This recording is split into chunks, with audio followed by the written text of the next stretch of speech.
A morning mess on the interstate. A truck flips in a place that doesn't even need an accident to jam things up. Tonight, new information on the driver and one of the people who came to the rescue in this dangerous crash. Good evening to you. That crash happened at one of the worst places possible for traffic. And at one of the worst times, too. The heart of the morning rush hour. Now, charges have been filed in this crash.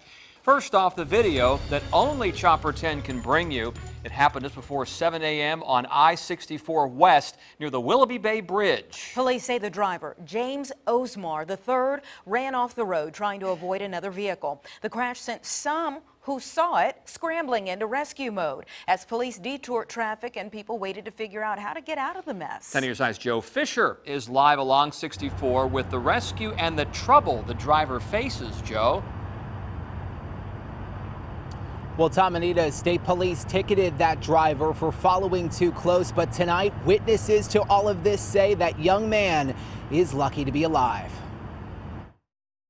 Suddenly there was a long screech and then a huge smash.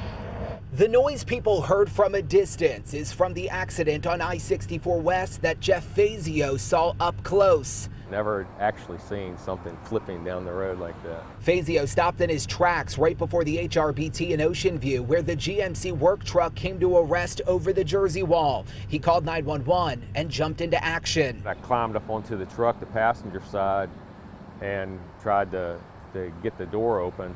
Others nearby tried reaching the driver from different angles.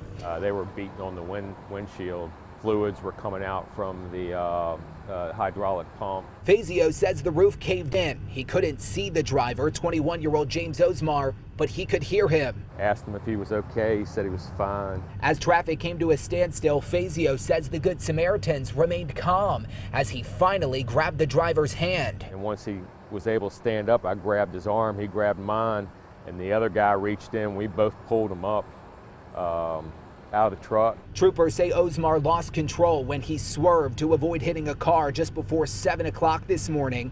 Fazio says he was a witness to divine intervention. I was happy to be able to be there. Yeah. Right place, right time. Exactly, yeah. And Osmar was driving a truck for River City Construction. We reached out to that company. A representative told us that the safety of all of their employees and the community is their #1 priority. They say that Osmar walked away from this crash with just minor scratches, and tonight he's doing just fine, which is pretty amazing considering the severity of the crash. We're live in Norfolk tonight. I'm Joe Fisher, 10 on your side.